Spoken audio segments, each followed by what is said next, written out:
One final question.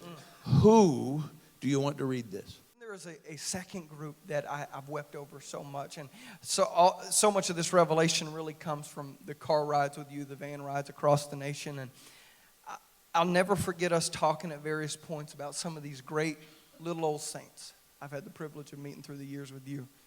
That sadly, so much of the modern church, the quote-unquote modern church, has dismissed everything they talk about, everything they bring to the table.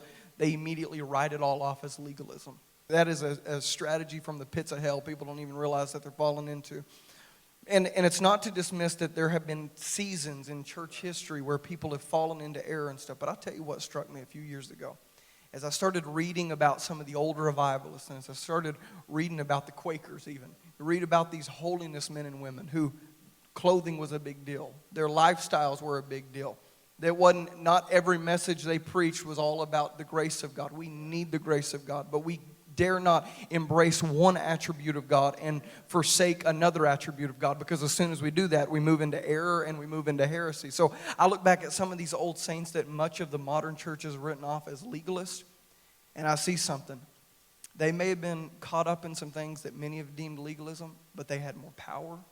They had more miracles. If they opened their mouth, every devil in hell started trembling. Every demon started trembling. Why? Because they were all about, Lord, let my life be something pleasing to you. And so that's the second group with this, that I pray that as they read this, they'll realize it's not over. It's not over. Some of them have went to bed so many nights saying, God, why is this awakening not started yet? Why is this revival not unfolding the way I thought it would unfold? What happened to the miracles? What happened to the sick bodies being made whole? What's happened here? And I believe that my prayer is this will be an encouragement saying it's not over. Matter of fact, it's just begun.